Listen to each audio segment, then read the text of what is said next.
배종찬의 시사본부. 안녕하십니까. 배종찬의 시사본부 시작합니다. 2023년 올해 마지막 주 슈퍼위크입니다. 매일매일 정치적 이벤트가 이어지고 있습니다. 어제 국민의힘 한동훈 비대위원장이 운동권 특권 정치 청산을 외치며 취임한 데 이어 잠시 후인 오후 3시에는 이준석 전 국민의힘 대표가 자신의 정치적 고향인 서울 노원구 한 식당에서 국민의힘 탈당 및 신당 창당 기자회견을 열 것으로 보입니다. 이밖에 정치적 사안들, 정치의 품격에서 하태경 국민의힘 의원과 이야기 나눠보겠습니다. 스토킹 피해 신고는 1년 만에 4배나 급증했는데 피해자 보호는 미흡하다는 연구 결과가 나왔습니다. 처벌 강화를 위해서 어떤 대안들이 필요한지 사건본부에서 자세히 분석해 봅니다. 12월 27일 수요일 배종찬의 시사본부 지금 출발합니다. 1부 마지막에 듣는 노래 디저트송 신청도 기다립니다. 오늘 듣고 싶은 노래 있으시면 문자 샵 9730으로 자유롭게 보내주시고요. 짧은 문자 50원, 긴 문자는 100원입니다. 선정되신 분께는 간식 쿠폰 보내드리니까요. 많은 참여 부탁드립니다. KBS 1라디오의 모든 프로그램은 유튜브에서도 함께할 수 있습니다. 구독, 좋아요, 댓글 많이 부탁드립니다.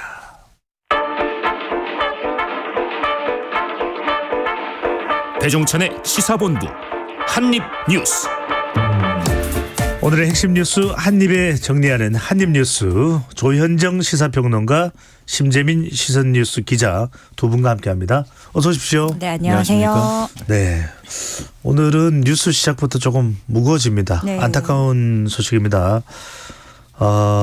많은 국민들에게 알려져 있는 배우죠. 이성균 씨가 차에서 숨진 채 발견이 됐다고요? 예, 이게 방금 전까지도 이 신원 파악 그리고 숨진 것이 맞는지에 대해서 좀 확인이 필요했는데 네.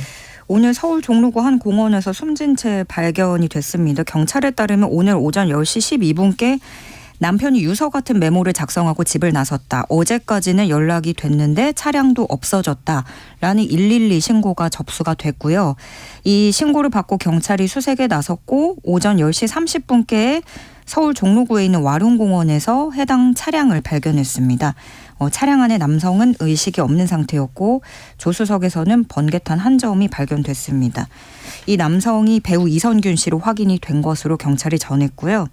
소방 관계자에 따르면 사망한 것으로 판정돼서 어떤 치료를 위한 병원 이송은 따로 하지 않았다고 전해집니다. 네.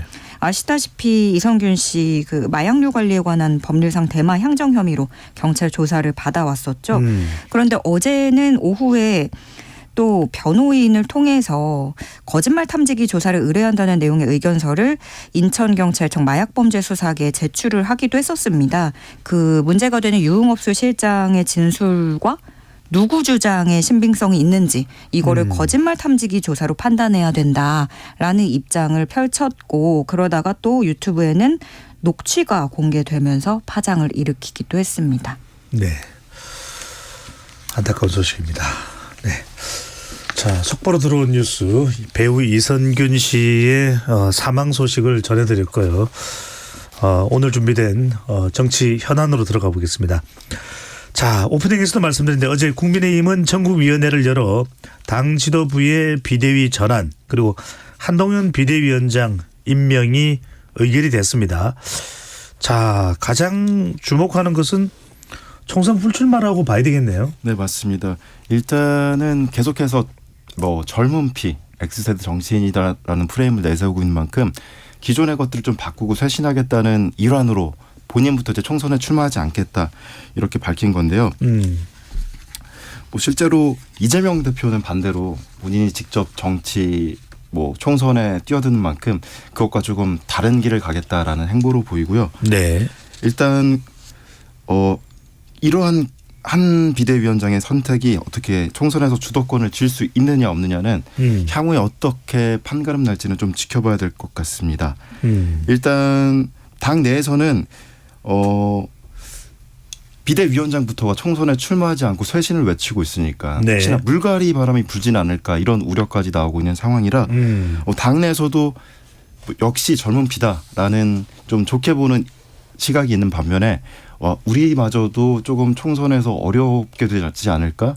우리도 좀 이제 쇄신의 바람을 따라서 우리도 좀 놓고 있던 줄을 놔야 되지 않을까? 이렇게 우려하는 시각으로 양분화되고 있습니다. 네, 다양하게 해석이 되고 있습니다.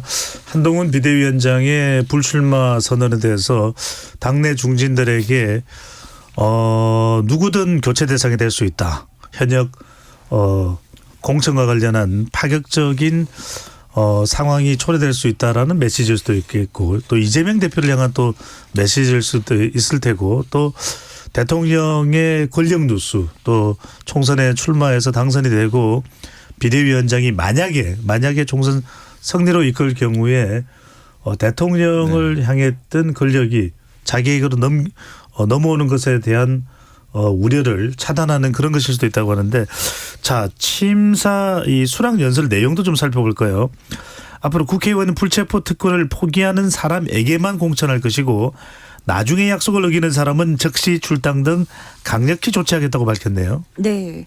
이 내용은 사실 방금도 소장님이 정리를 다 해주셨지만 지역구 출마하지 않고 비례로도 출마하지 않겠다 이런 선언처럼 어떤 당내 인물들을 향한 것임과 동시에 이재명 민주당 대표를 향한 선언일 수도 있겠다. 네. 이렇게 읽혀지는데 이재명 대표 같은 경우에 21대 국회 임기 중에 국회 본회의에 2차례 체포동의안이 상정된 적이 있고 그중에 한 번은 부결이 됐었죠.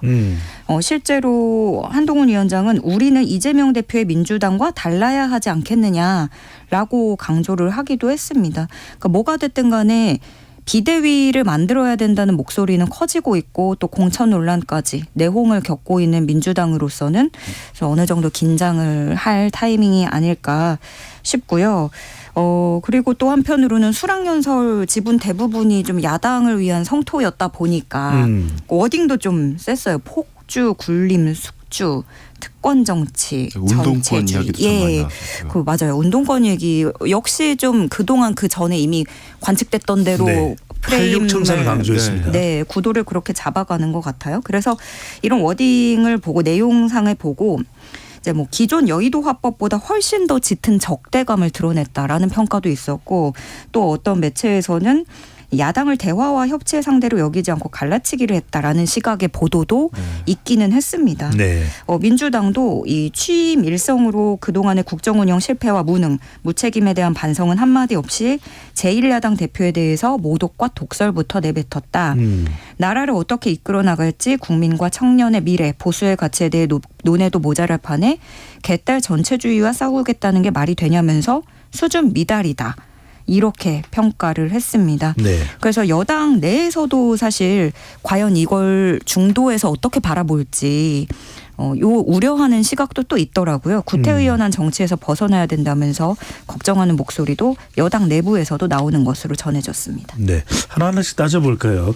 그래서 이 취임 일성 수락연설을 보면은 한동훈 위원장이 86 운동권 민주당 이재명 이들과 선명한 대립각을 세우려고 한다. 이렇게 볼 수 있을까요? 네, 일단 86에 대해서 좀 설명드리면 네. 저는 이제 모르는 분들은 86년생들에 대한 지적인가라고 싶은데 이게 보면 1980년대 학번, 60년대생 운동권 세대들이 이제 민주당 내에 많이 포진돼 있다 이런 해석이라 이제 70년대생인 X세대로 분류되는 한동훈 비상대책위원장과는 좀 다른 부류다라고 확실히 선을 긋고 있는 모양새고요.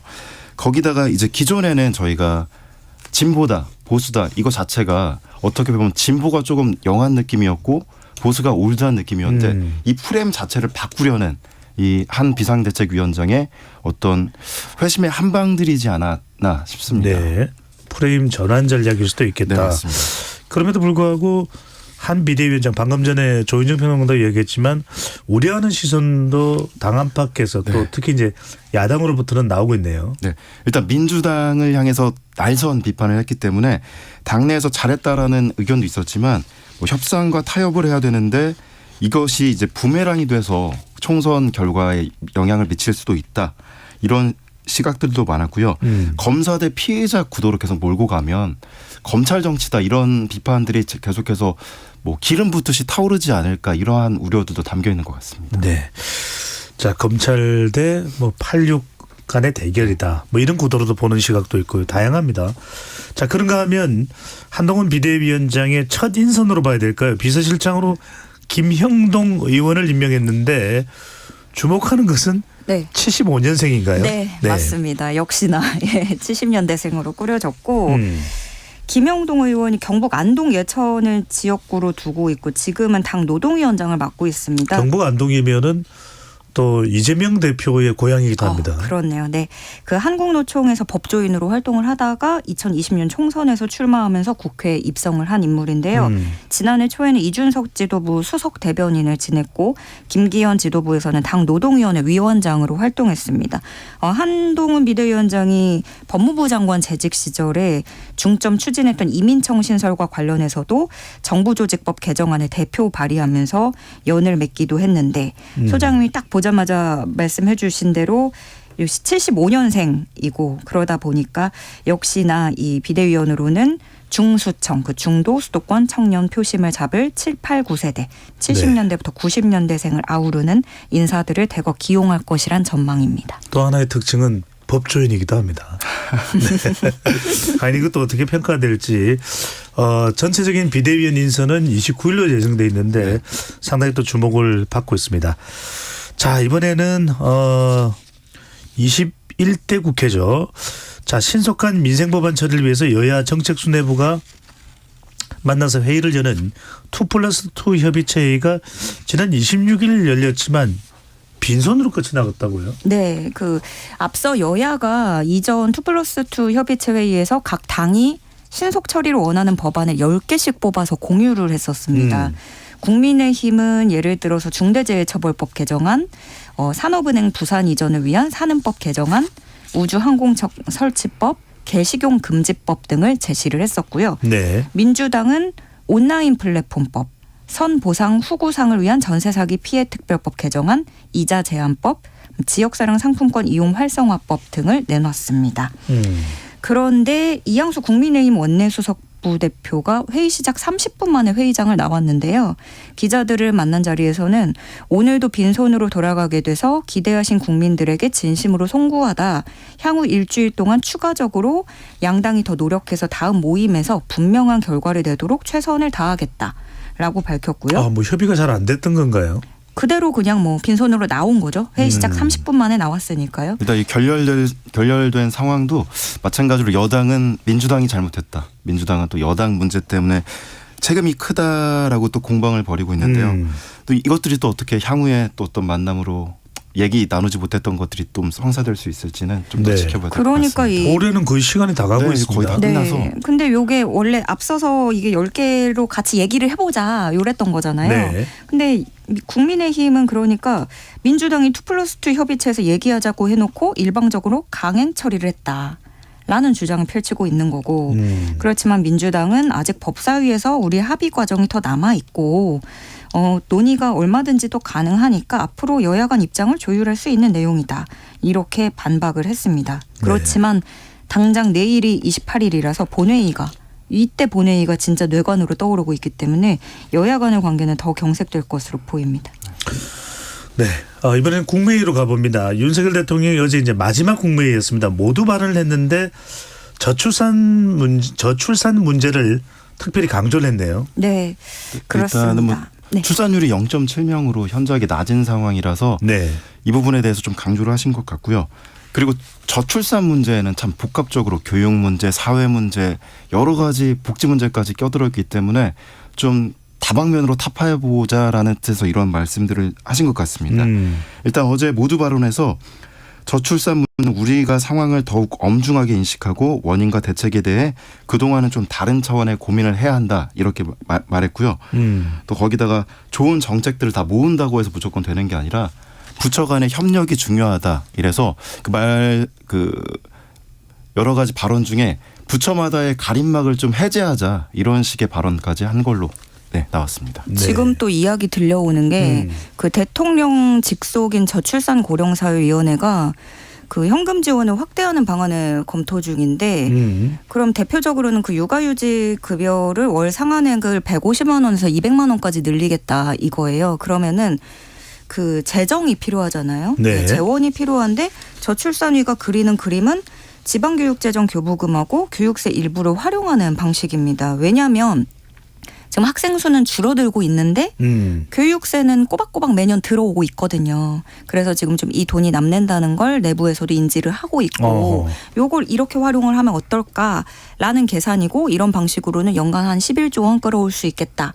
라고 보는 건데 네. 아직 물론 이 교사노조 연맹에서는 또 반발이 있고 또 뭐 관련 부처 협의도 필요하고 법 개정도 선제돼야 되는 거라서 좀 현실화할 수 있을지는 미지수입니다. 네, 부처 간의 가림막을 제거하는 것도 중요한데 말씀하신 것처럼 평론가님처럼 실제로 아이를 키우고 또 결혼을 하고 이런 세대들의 그 현장에 있는 목소리를 네. 충분히 듣고 반영하는 게 진짜 중요한 것 같아요. 저는 항상 좀 이제 뭐 저출산 위나 이런 토론들을 보면 너무 좀 당사자성이 떨어진다라는 거는 느끼긴 합니다. 네. 뭐 현금 지원 대체 등 저출산과 관련해서 강도 높은 대안을 마련하는 건 좋은데 실효성이 있느냐 네. 이 부분을 잘 살피는 것도 중요해 보입니다. 짧게 하나 더 알아볼까요? 노동개혁에 대한 메시지도 윤석열 대통령이 내놨다고요. 네, 특히나 이번 정부에서 얘기했던 게 그 카르텔 혁파. 네. 였죠. 그래서 이권 카르텔. 네, 정당한 근거가 없는 보조금과 불법 행위를 낱낱이 밝혀서 국민 혈세가 낭비되는 것을 막았다. 청년들 기회를 빼앗는 고용세습, 또 불공정한 채용 관행을 개선해 왔다라고 이렇게 강조를 또 윤 대통령이 직접 하기도 했습니다. 알겠습니다. 뭐 어제 나눴던 52시간 관해서도 아직도 해결해야 될 문제도 많고 네. 노동 문제 개혁도 많이 아직까지도 참 과제가 많은 상황이라 남은 임기 기간 동안 어떻게 해결해 나갈지도 한번 지켜봐야 될 것 같습니다. 네. 사실은 노동개혁과 연금개혁 또 교육개혁이 윤석열 대통령의 3대 개혁인데 아직까지 뭐 많이 진전되지는 못한 그런 상황이라서 어떻게 앞으로 진전시켜 나갈지도 주목해 볼 필요가 있겠습니다. 이 시각 교통정보 듣고 돌아오겠습니다. 공인의 리포터. 네, 이 시각 교통정보입니다. 중국발 스모그가 섞인 미세먼지로 하늘이 말썽입니다. 지금도 전국 대부분 지역에 초미세먼지가 나쁨 수준이어서 오늘은 전방을 각별히 잘 살펴 이동하셔야겠는데요. 안개가 짙은 서해안을 따라 사고도 자주 발생하고 있습니다. 수도권 제일순환선 일산에서 판교 쪽 시흥 하늘 휴게소 부근 1, 2차로에서 화물차 사고가 나 하위 2개 차로를 통해서만 운행이 가능한데요. 이 때문에 도리 분기점 지나면서 부터 4km 구간 정체가 극심하고요. 평택 제천고속도로 제천 쪽 서평택 분기점에서 청북 사이 심한 정체도 화물차 사고에 영향 남아섭니다. 평택 시흥고속도로 시흥 방향 조암에서 송산 마도 쪽으로는 14km 구간 거의 서 있다시피 한 정체가 길게 이어지고요. 반대 평택 쪽 남한산 부근으로도 더딥니다. 또 서울 양양고속도로 양양 방향은 내촌 일대 1차로에서 얼음 제거 작업을 하고 있어서 부근으로 정체가 되고 있습니다. KBS 교통정보센터였습니다.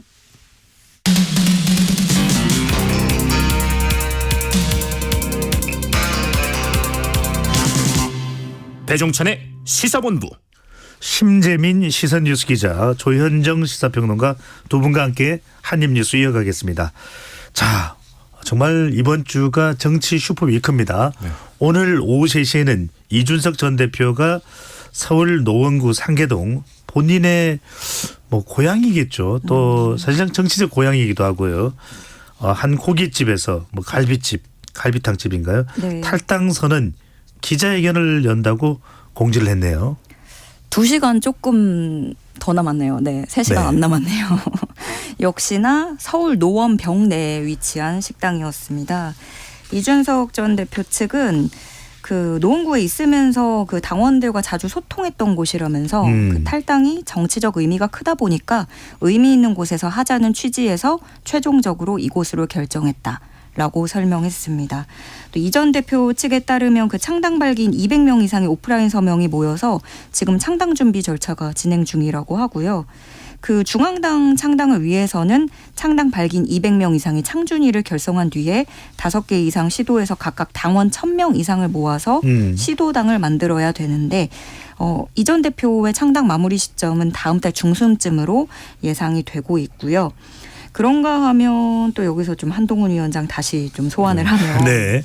이 전 대표랑 만날까 과연 여기에도 주목이 되잖아요. 그런 질문을 또 기자들이 했는데 우리 당은 자유민주주의 정당이고 다양한 생각을 가진 많은 분이 모일수록 강해진다. 앞으로 취임하면 다양한 생각을 가진 많은 분들을 진영과 상관없이 만나고 경청할 것이다. 라고 대답했고요. 그러면서 한동훈 비대위원장의 답변입니다. 네, 이준석 전 대표에 대한 질문에 대해서 네. 이렇게 답을 했습니다. 그러면서도 또 특정 분들에 대한 계획은 없다라고 또 답을 하기도 했습니다. 그래서 대체로 이 한동훈 비대위원장의 반응에 대해서 대체로 언론 매체들은 좀 이준석 전 대표를 만나는 것에 대해서 선을 그었다. 이렇게 네. 이제 분석을 하고 있는데 좀 시큰둥한 반응이었다. 네. 심재민 기자, 이 천하용인 누가 합류하냐가 중요한데 네, 초미의 관심사죠.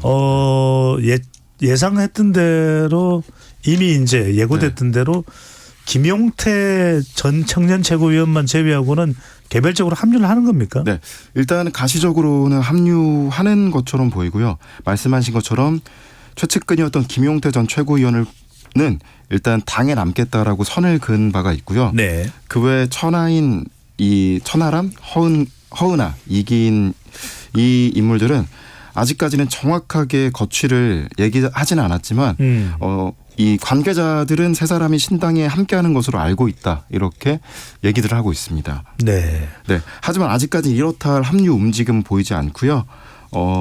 천하람 인물 같은 경우에는 밝힐 수 있을 때까지 말하지 않고 나중에 밝히겠다 이렇게 말을 했고 허은하 의원 측은 조만간 입장을 밝히겠다 이렇게 말한 상태라 아마 내년이 되기 전에는 거취들을 밝히지 않을까 예상이 되고 있습니다. 내년 해가 바뀌어서야 어떤 사항들도 좀 변화가 된 것을 알 수가 있을 테고 오늘 그래서 3시에 기자회견도 단독으로 한다 그래요. 누구를 대동하지 않고 그만큼 지금 누가 참여할지도 베일에 가려져 있는데 궁금해지고 또 어떤 인물들이 참여가 될지도 앞으로 좀 지켜보도록 하겠습니다.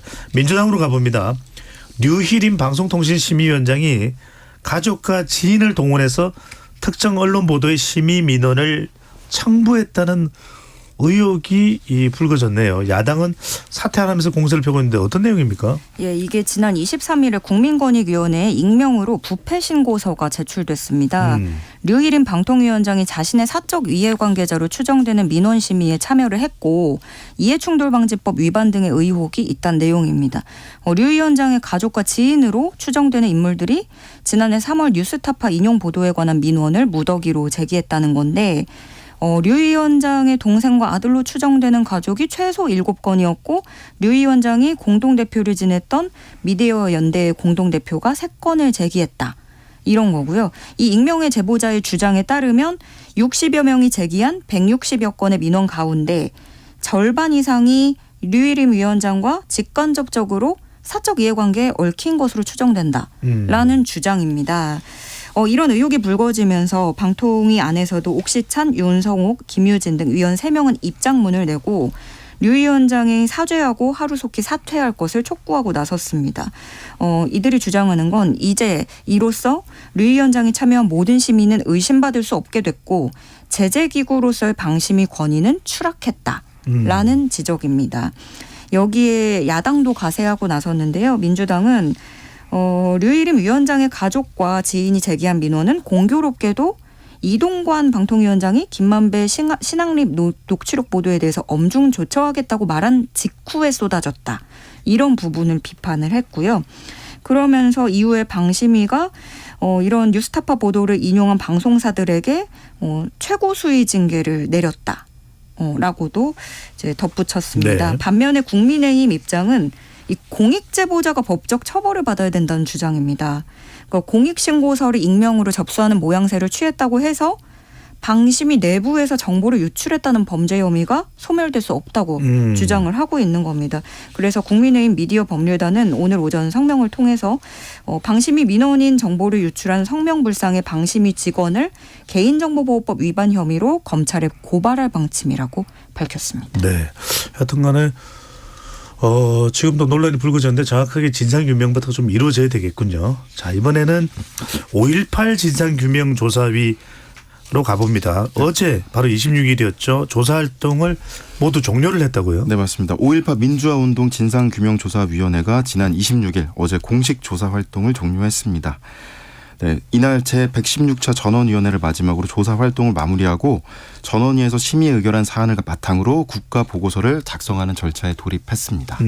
주로 어떤 조사 활동을 핵심적인 굵직굵직한 내용들은 어떤 것들이었나요? 네, 일단 조사위가 5.18 민주화운동 진상 규명을 위한 특별법 제정되면서 2019년도에 출범을 했는데요.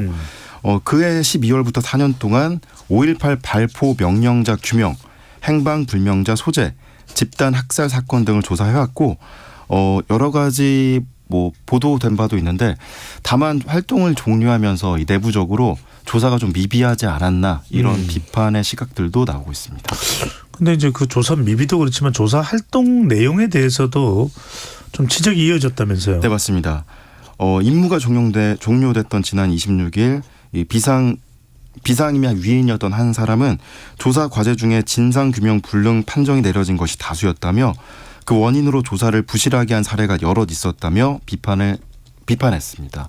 그 외에도 유가족들도 수사에 아직도 많은 미비점이 있어서 이제 남은 절차가 국가보고서가 작성되는 절차가 남았는데 네. 그 작성되는 과정에는 유가족들의 의견들도 좀 충분히 반영했으면 좋겠다 이런 의견을 내비쳤습니다. 네.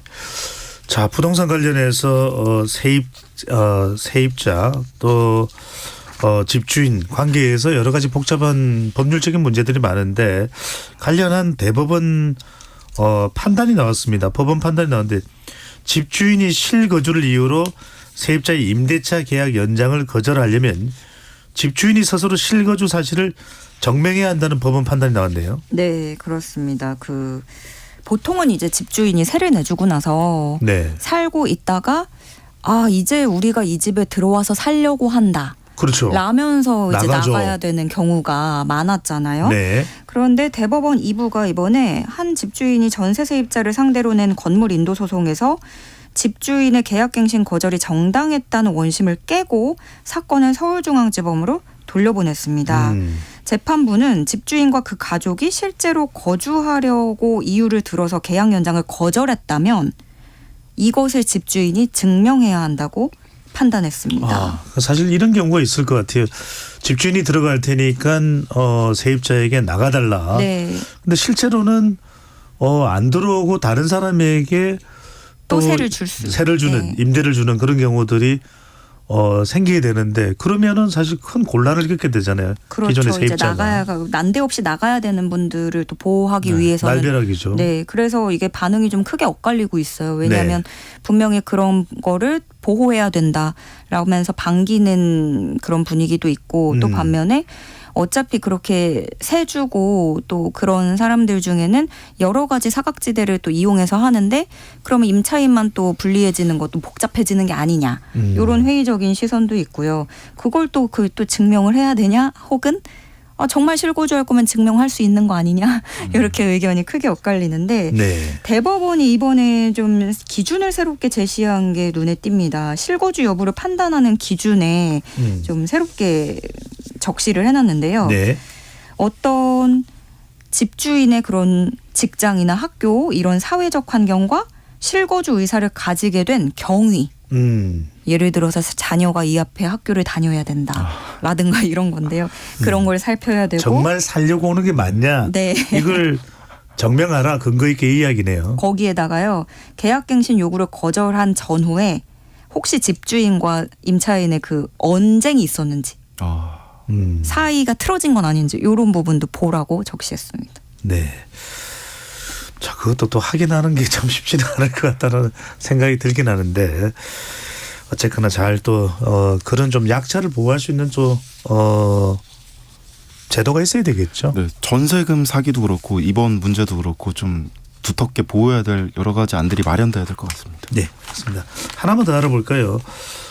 입학 제도가 바뀌는 것에 대해서는 상당히 우리 학부모뿐만 아니라 실제 학생 해당자들도 상당히 민감하게 반응할 텐데 2028학년도 대입제도 개편안이 확정되었다면서요. 어떤 내용입니까?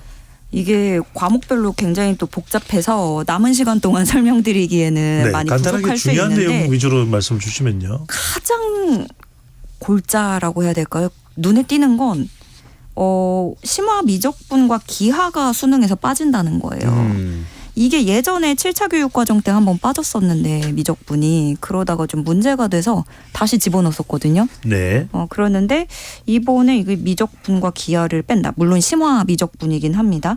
그리고 사회과학탐구 중에 일부 교과목은 절대평가로 실시하자는 권고가 그대로 수용됐다는 내용입니다. 그래서 이번에 2028학년도에 이게 도입이 되는 거잖아요. 네. 그래서 그 미적분 2와 기하가 빠지고 대수, 미적분 1, 확률과 통계로 확정이 됐다는 소식이고요. 그러면은 지금의 수능 수학 영역하고 비교를 해보면 확률과 통계를 선택하는 인문사회 계열 지망 수험생과 같은 출제 범위로 또 들어가게 되는 거라서 사실 문이과 구분이 없어지게 되나요? 그러면? 그렇습니다. 네. 이제 뭐 쉽게 통합적으로 이야기를 하자면 그런 거고 수능 사회과학을 모두 치러야 된다. 중3부터. 네. 요 정도 골자로. 너무 요약을 해서 네, 전해드렸지만. 과목의 변화가 없다라는 것, 또 문과, 이과의 구분이 사실상 없어진다라는 것도 큰 변화가 아닐까 이런 생각이 듭니다. 심재민 기자는 문과예요, 이과예요? 저는 어울리지 않게 예체능이었습니다. 네. 네. 예체능. 정말 반전의 대답이 근데 일단 나오네요. 이 수능이 항상 변별력과 형평성 이런 것들 사이에서 참 어려운 문제인 것 같아요. 교육 문제. 네. 저희 때부터. 네. 예체능이 음악이라는 이야기는 아닌 거죠? 미술입니다. 알겠습니다. 자, 지금까지 한입뉴스 조현정 시사평론가, 심재민 미술을 전공했습니다. 시선뉴스 기자 두 분과 함께했습니다. 잘 들었습니다. 네, 감사합니다. 네, 고맙습니다. 디저트송입니다. 4257님께서요. 참 감동적인 문자를 보내주셨습니다. 한 해 동안 국민의 목소리에 함께해 주신 KBS 1라디오에 감사드립니다. 배종찬의 시사본부 새해 복 많이 받으세요라는 인사도 건네주셨고요. 김동률의 감사 신청해 주셨습니다. 간식 쿠폰 보내드리니까요. 김동률의 감사 듣고 입으로 돌아오겠습니다.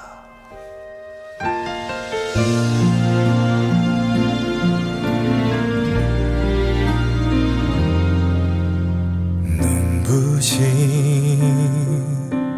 햇살이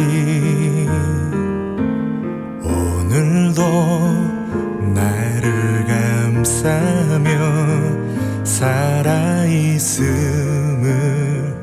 그대에게 난 감사해요.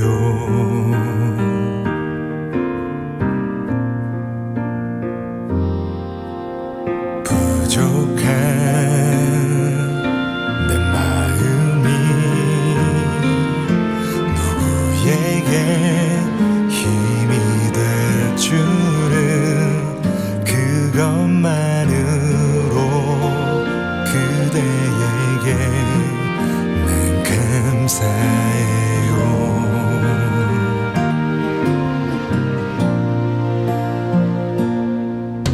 그 누구에게도 내 사람이란 게 부끄럽지 않게 날 사랑할게요. 단 한순간에도 나의 사람이란 걸 후회하지 않도록 그댈 사랑할게요. 이제야 나 태어나 그 이유는 할 것만 같아요. 그대를 만나 죽도록 사랑하는 게 누군가 주신 나의 행복이죠.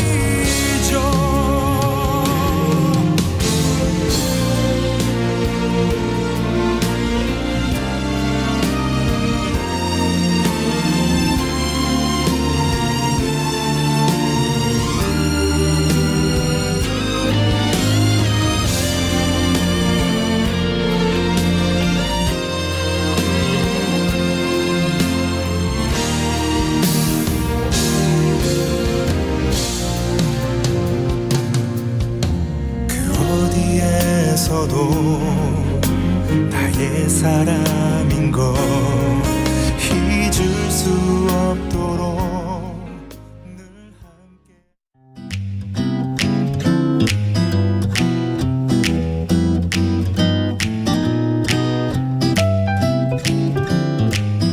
안녕하세요. 바른말 고운말입니다. 드라마나 영화에 많이 나오는 장면이죠. 살아오면서 숱한 어려움을 함께 겪어온 아내를 두고 다른 여자와 사랑에 빠져 아내의 믿음과 신뢰를 저버리는 남편. 이럴 때 흔히 조강지처를 버렸다라고 표현합니다.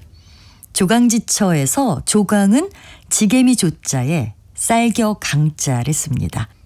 지게미는 술을 거르고 남은 찌끼에서 모주를 짜낸 찌꺼기를 말하는데요. 그러니까 조강은 지게미와 쌀겨라는 뜻으로 가난한 사람이 먹는 변변치 못한 음식을 가리킵니다.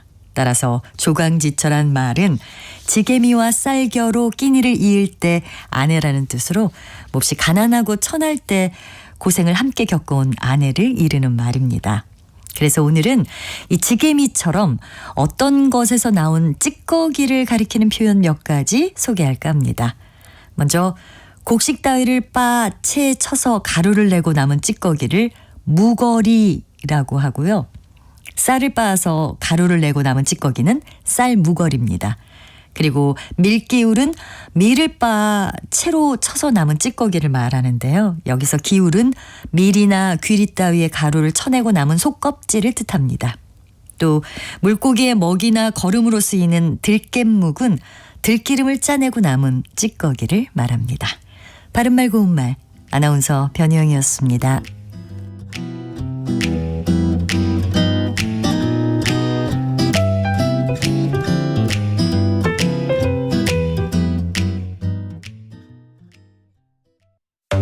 상대 얘기 중에서도 맞는 얘기가 있잖아요. 그러면 예, 거기까지 동감이 이루어졌으니까 그럼 또 요 다음 가시죠. 무슨 정반합 이렇게 가야 되거든요. 이기고 지는 걸 떠나서 좋은 결론을 도출해내셨으면 좋겠어요. 선 넘지 않는 그런 토론. 별로 의미는 없을 것 같아도 그래도 그런 자리가 자꾸 있어야 뭐가 변화가 있을 것 같아요. 그렇게 하다가 보면 뭐라도 뭐 하나 얻어 걸리는 게 있겠지요. 시민논객 여러분을 기다립니다. 평일 저녁 7시 20분 KBS 열린 토론.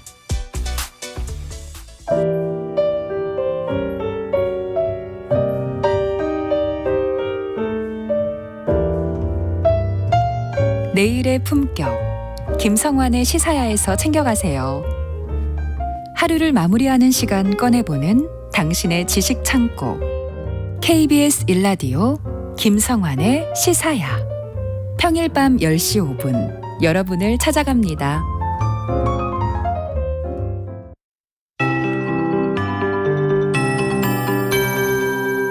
KBS 58분 날씨. 찬바람이 불지 않아 추위가 주춤하니 먼지가 쌓이고 있습니다. 현재 서울, 경기와 충청도, 대구의 초미세먼지 농도가 평소보다 2배 정도 높아 나쁨으로 나타나고 있고요. 인천은 매우 나쁨 단계를 보이는 가운데 초미세먼지 주의보까지 내려졌습니다. 오늘 수도권과 강원 영서, 충청도는 종일 먼지 농도가 나쁨에 머물겠고요. 내일도 서쪽 지역을 중심으로 공기가 탁할 전망입니다. 오늘 하늘은 대체로 맑겠지만 먼지 농도가 높은 곳은 뿌연 먼지 안개가 끼겠습니다. 한편 강원 동해안과 강원 남부 산지, 경북 동해안과 경북 북동 산지, 그리고 부산과 울산에는 건조주의보가 이어지고 있어서 불조심하셔야겠습니다. 또 동해안 지역은 오늘 너울성 파도가 높게 일겠습니다. 낮 기온은 서울 6도, 강릉 대전 8도, 광주 대구 10도, 부산 12도, 제주 13도 등으로 어제와 비슷하겠고요. 평년 기온을 2도에서 4도 정도 웃돌겠습니다. 금요일까지 대체로 맑은 날씨가 이어지겠지만 미세먼지 농도가 높을 전망이고요. 토요일과 일요일 사이에 미세먼지를 씻어줄 눈이나 비가 전국에 내리겠습니다. 당분간 예년과 비슷하거나 조금 높은 기온이 이어지겠습니다. 현재 서울의 기온은 4.8도입니다. 송소진입니다.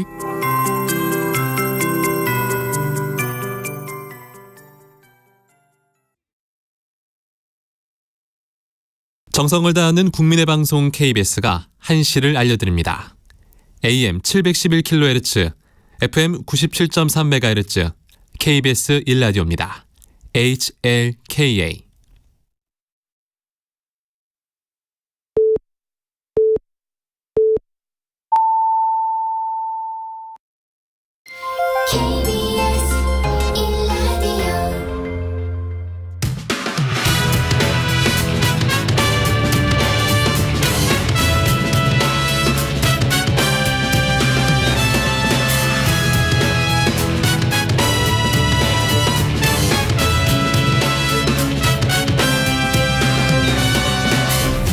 KBS 1라디오 배종찬의 시사본부.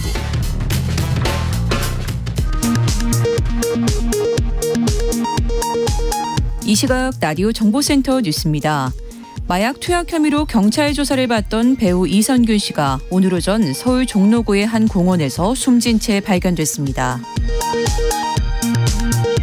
한동훈 국민의힘 비상대책위원장이 비대위 공식 출범을 앞두고 인선에 고심 중인 가운데 이준석 전 대표는 오늘 오후 국민의힘 탈당을 선언할 것으로 보입니다. 더불어민주당은 김건희 특검법 등 쌍특검법 의결을 거듭 예고한 가운데 이재명 대표는 내일 정세균 전 총리와 회동할 예정입니다. 10월 출산가 수가 지난해와 비교해 8% 넘게 감소한 것으로 나타났습니다. 지난 8, 9월보다 감소폭은 줄었지만 출산가 수가 1년 전 같은 달보다 줄어드는 흐름은 13개월째 이어졌습니다. 외교부가 이달 18일 북한의 장거리 탄도미사일 발사에 대응해 북한 무기 개발에 자금을 조달한 정찰 총국장 등 개인 8명을 추가로 제재한다고 밝혔습니다. 지금까지 라디오 정보센터 뉴스 정원나였습니다.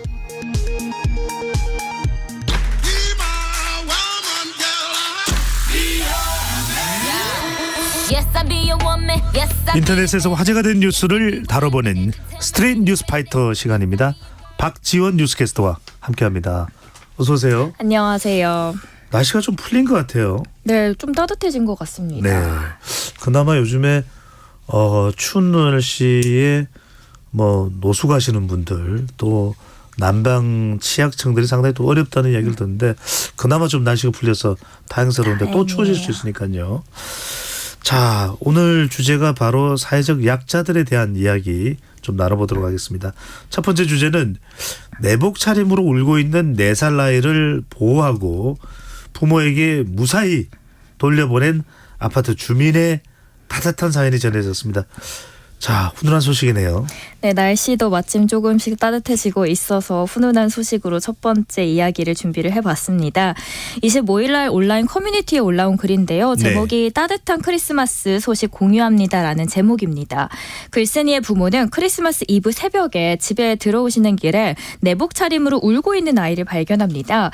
기억하실지 모르겠는데 크리스마스 당일 되게 추웠거든요. 이브 때도 추웠고요. 화이트 크리스마스였거든요. 맞습니다. 당시 온도가 영하로 떨어질 정도로 한파가 찾아왔었는데 아이가 추울까 걱정한 이 부부는 일단 아이를 집으로 데려왔다고 합니다. 그리고 새벽 시간이라서 경비실도 전화를 받지 않아서 굉장히 당황스러웠는데 아이가 집에 들어와서는 울지도 않고 자신의 상황을 조리 있게 설명하면서 결국은 경찰서에 전화한 끝에 아이의 어머님과 연락이 닿았고요. 곧바로 아이의 부모가 집으로 오셔서 아이를 데려갔다고 합니다.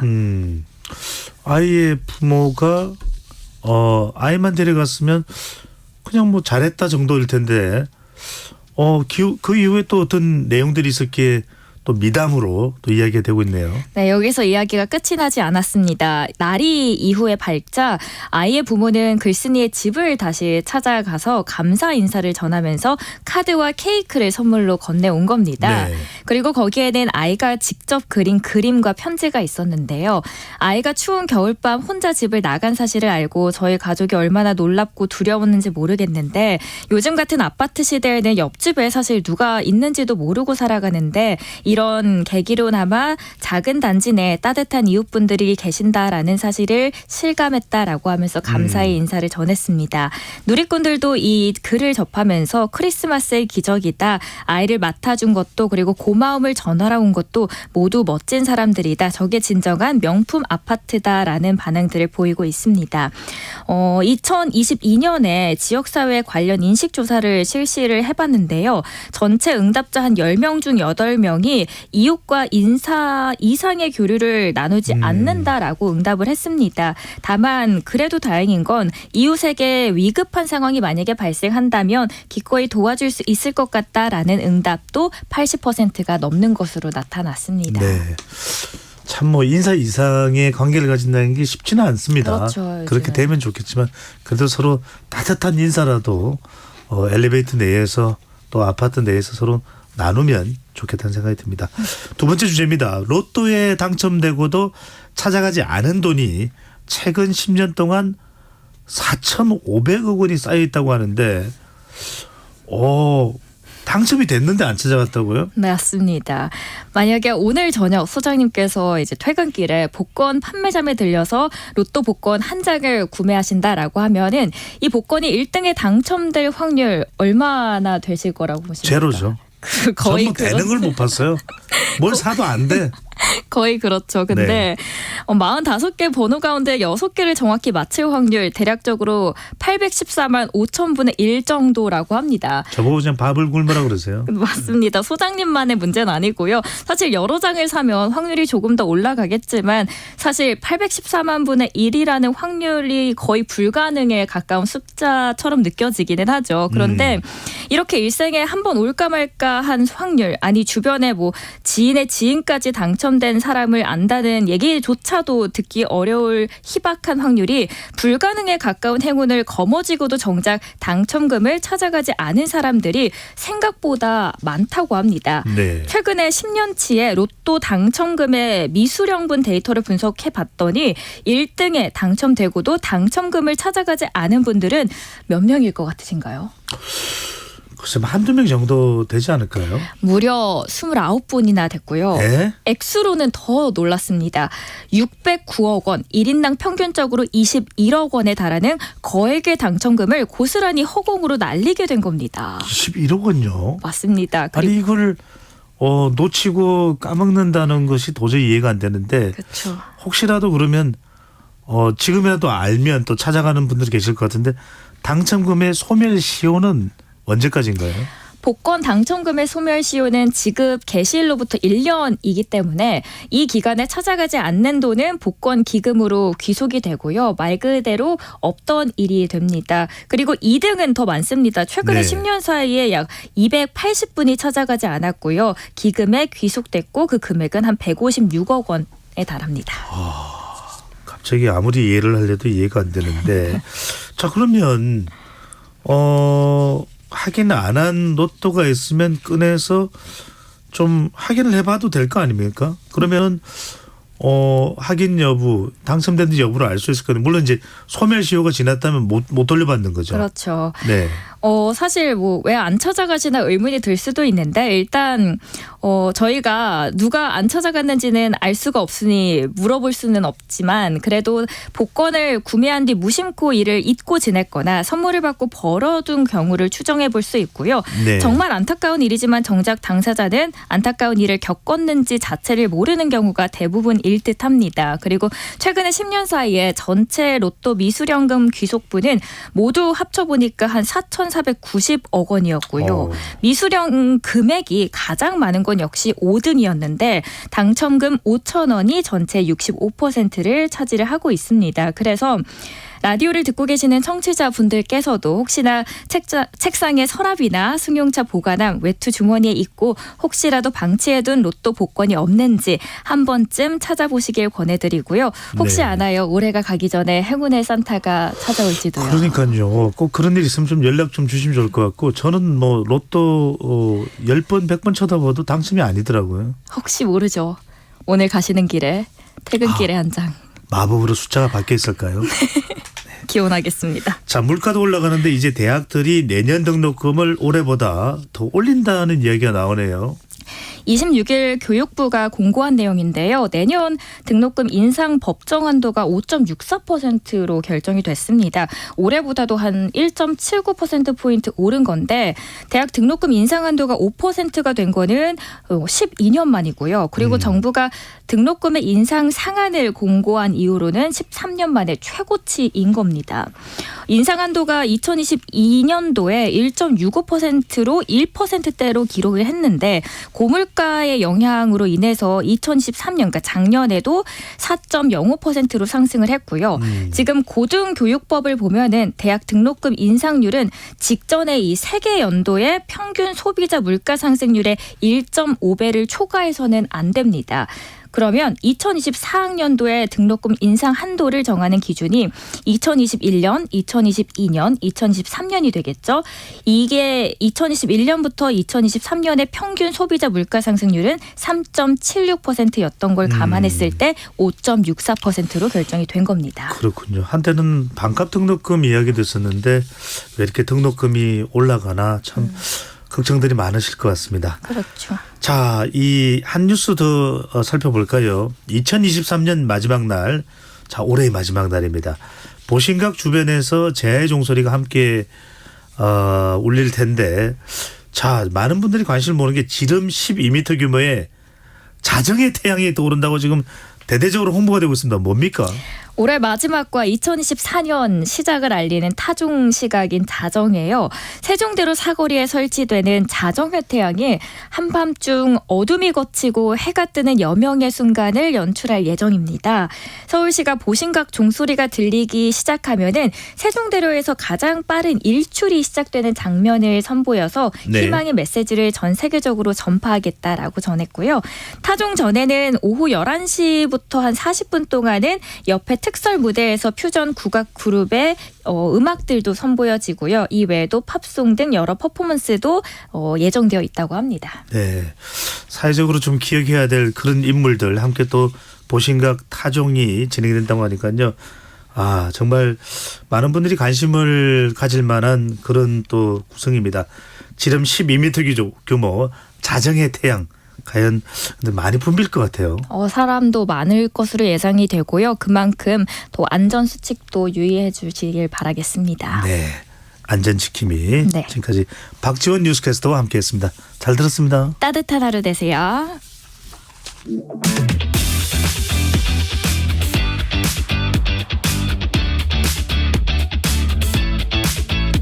배종찬의 시사본부는 여러분과 함께합니다. 짧은 문자 50원, 긴 문자 100원이 드는 샵 9730. 라디오 어플 콩과 유튜브는 무료로 참여하실 수 있습니다.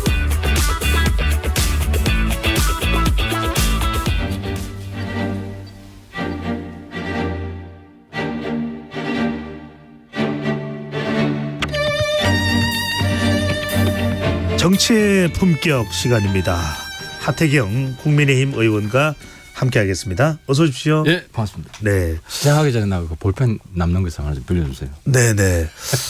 이렇게 사적인 요구는 아무도 안 하시는데, 네. 없으면 왠가 허전해서. 네. 예. 잘 나오지는 않는 걸로 들었습니다. 잘 그렇긴 나와요. 했습니다만 잘 나옵니다. 예, 잘 나옵니다.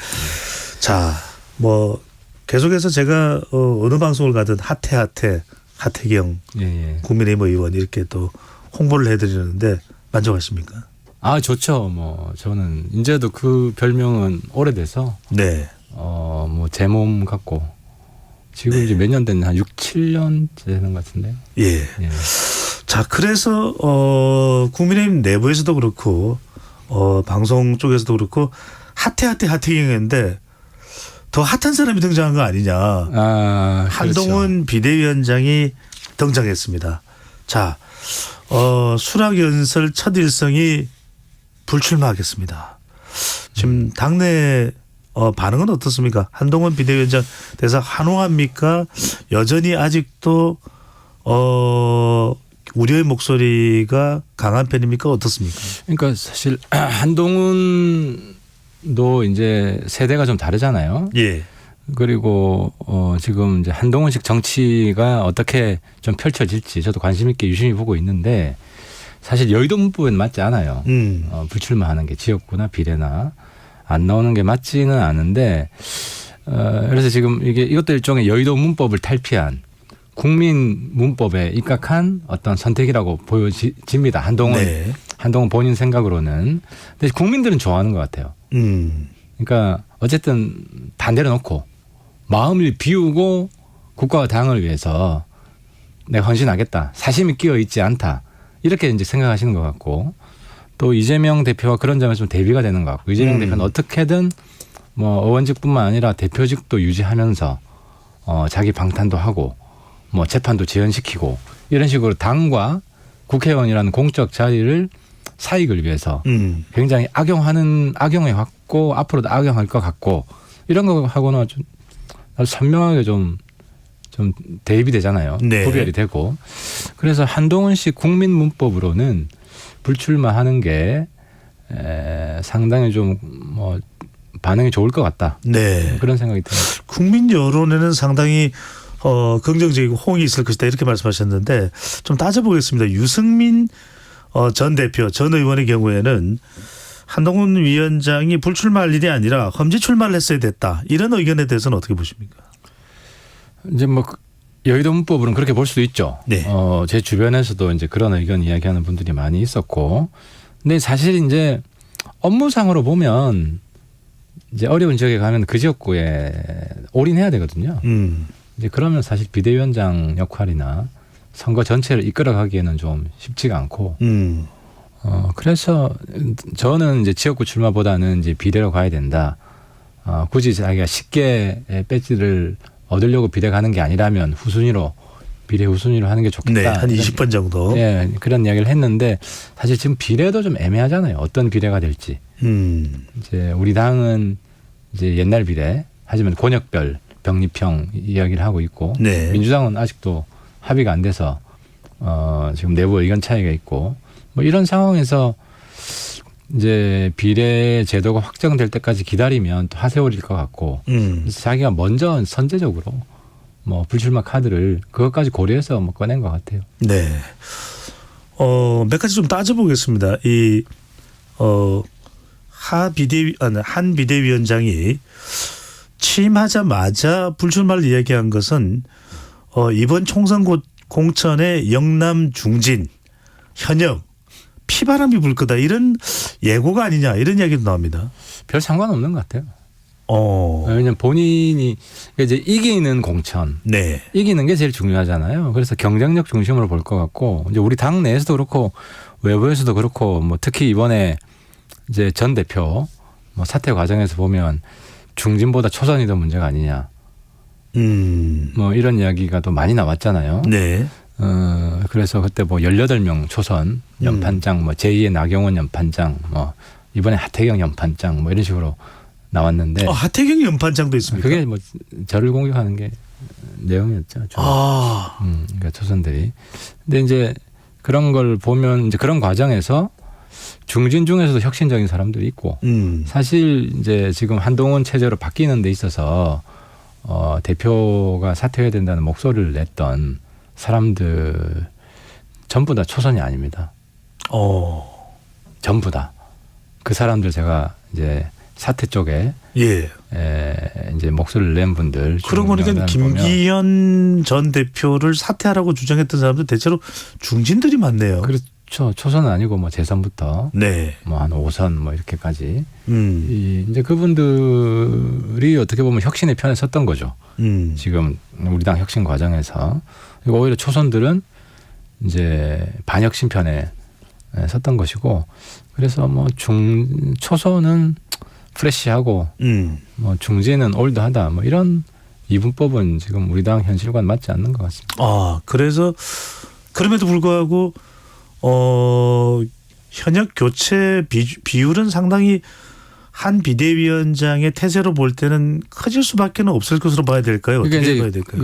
이제 우리 당의 과거를 뭐 많은 분들이 이제 잘 기억을 못 하시는데, 네. 제가 지금 이제 3번 선거를 치렀잖아요. 네. 매번 한 50% 이상 교체가 됐었어요. 그리고 지난번에는 제 지역구인 부산 같은 경우는 거의 60% 교체가 돼서 늘상 있는 뭐 그 정도의 교체는 이번에도 뭐 있을 거다 하는 생각이 듭니다. 그리고 대구 특히 경북 지역은 워낙 교체가 많이 돼서 3선이 없습니다. 아예. 경북은 3선이 한 명도 없어요. 그만큼 물갈이가 많이 됐다는 거죠. 특별히 뭐 한 비대위원장이 왔다고 해서 더 할 것도 없다 이런 그렇죠. 말씀이네요. 과거에 비해서 뭐 더 특별히 더 많이 할 것도 한 절반이면 많이 하는 거잖아요. 또 하나는 한 비대위원장이 불출마를 한 것이 출마를 하고 만약에 총선 승리를 이끌어낸다면 대통령의 권력 누수가 되고 한 비대위원장 쪽으로 줄서기가 진행될 것이다. 이걸 차단하기 위해서 예방 차원에서 불출마를 선택했다. 이런 분석에 대해서는 어떻게 보십니까? 근데 사실 지금 구세주로 오신 거 아니에요? 한 위원장이 온 건데 지금은 뭐 윤석열 정부지만 만약에 한 위원장이 주도해서 과반 이상을 확보하면 사실상 총선 이후에 정부는 윤석열 한동훈 공동정부가 될 것 같아요. 왜냐하면 윤석열 정부를 살린 거잖아요. 그죠? 지금 이제 윤석열 대통령 이제 지지율 그걸로만 보면 과반 이상 불가능하거든요. 그래서 윤석열이 좋냐 싫냐 하면은 지금 한 좋게 잡아야 한 4대6, 좋다가 한 4, 안 좋다가 6이잖아요. 그럼 4대6, 그럼 우리가 40%를 가져가냐? 그게 아닙니다. 그냥 이거는 한 명 뽑는 거기 때문에 소선거구제도 소선거구제이기 때문에 거의 200석 이상 뺏길 수 있는 수치란 말이죠. 6대 4면 전국이 6대 4면은 서울은 65대 35 이렇게 떨어지고 부산은 5대 5 이렇게 되거든요. 부산이 절반이 날아간다는 이야기거든요. 그래서 이런 어려운 상황에서 선거를 잘 치러서 과반수 이상이 된다. 그러면 당 대표가 윤석열 정부를 완전히 살린 거죠. 그럼 그때는 국정 운영의 공동 파트너로 승격을 할 거라고 봅니다. 그걸 한 비대위원장이 그대로 수용을 할까요? 그걸 마다하면서 윤석열 대통령에게 부담 가는 것을 최대한 차단하려고 하지 않을까요? 근데 두 분은 뭐 아주 오랫동안 콤비 플레이를 해왔잖아요. 궁합이 잘 맞는 한 쌍이기 때문에 다른 사람이 이제 윤 대통령과 주로 상의하는 것보다는 한 위원장이 상의하는 것이 오히려 국정 운영도 안정적으로 되고 좀 더 혁신적으로 되고 그리고 뭐 그런 이야기도 있어요. 검찰 때도 수사는 한동훈이 다 했다. 그리고 윤석열은 이제 바람막이 해주고 공정한 수사가 될 수 있도록 이제 보호해주고 그래서 컨텐츠는 한동훈에서 나온 거다. 그래서 이제 뭐 이번 총선은 이제 선거기 때문에 하여튼 이 선거에서 이기면 국정 운영의 컨텐츠도 많은 부분들이 한동훈한테서 나오지 않겠냐. 그리고 대표직을 계속 이어가야겠죠. 아무튼 그런 식으로 좀 많이 바뀔 것 같습니다. 그리고 조기 대선 후보 확정이죠. 차기 대선 후보의 이 좀 조기에 부각이 되는 그런 상황도 그럴 수밖에 예상을 없는 게 하시는군요.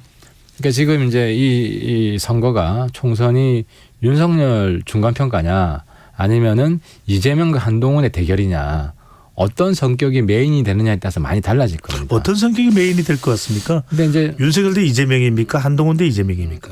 지금 보면은 한동훈 이재명이 더 재밌지 않아요? 국민들이 볼 때는. 그래서 처음에는 이제 윤석열 정부에 대한 찬반 평가 이렇게 가다가 한동훈이 등장하면서 한동훈 대 이재명으로 지금 총선 구도가 좀 바뀌어 나가고 있다. 물론 이제 좀 봐야 돼요. 한 위원장이 또 활약을 많이 해야 되고. 근데 이제 민주당하고의 이런 투쟁 과정, 싸우는 과정 중에서 한 위원장이 성장을 했잖아요. 정치적으로. 이거 민주당 때리는 건 제일 잘하잖아요. 물론 때리기만 해서는 우리가 못 이깁니다. 우리 당도 혁신하고 변화해야 되는데. 근데 이제 어쨌든 이 과정 속에서 자연스럽게 민주당도 이재명, 한동훈 이런 구도를 민주당도 만들어주고 있는 거 아니냐. 왜냐하면 계속해서 한동훈 공격할 수밖에 없잖아요. 그래서 이번 선거는 한동훈 대 이재명의 싸움이 될 것 같다는 게 제 느낌입니다. 하 의원이 보시기에는 윤석열 대 이재명 구도가 아니라 한동훈 대 이재명 구도가 될 것이다. 자, 29일로 이제 비대위원 인선 발표가 될 예정으로 알리는데 상당히 좀 난항을 겪고 있다는 이야기도 나오는데 비서실장이 먼저 임명됐습니다. 비서실장 인선이나 지금 내부에서 좀 거론되고 있는 비대위원 인물들 면면을 본다면 어떻게 보십니까? 어떤 변화가 초점이 맞춰질까요? 예상이 좀 되게 어려워요. 이제 비서실장은 좀 다른데 비서실장은 이제 당 내에도 상황을 잘 알고 뭐 이런 역할이 필요해서 이제 의원 중에서 또 젊은 의원 전 잘 뽑았다고 봅니다. 명동 의원이 두루두루 관계가 괜찮아요. 당 내에서도 또 혁신적인 면도 있고. 근데 이제 비대위원은 사실 원내는 크게 관여를 안 하거든요.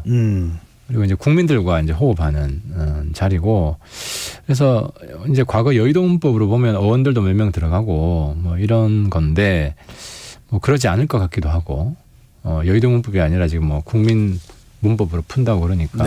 혁신위원 중에서 몇 명이 들어갈 가능성이 있습니까? 뭐 그건 좋은 카드라고 봅니다. 혁신위원 혁신이 경험을 했기 때문에 네, 혁신 여성들도 정신도 많았고. 그렇죠. 혁신 정신도 가지고 있고 그래서 혁신위원들 중에 일부가 들어가면 혁신위에서 했던 혁신 과제들을 실천하겠구나. 이런 이제 느낌을 이미지를 줄 거기 때문에 저는 나쁜 선택은 아니라고 보고요. 근데 아무튼 국민들한테 지지받고 박수받고 특히 이제 젊은 세대들한테 네.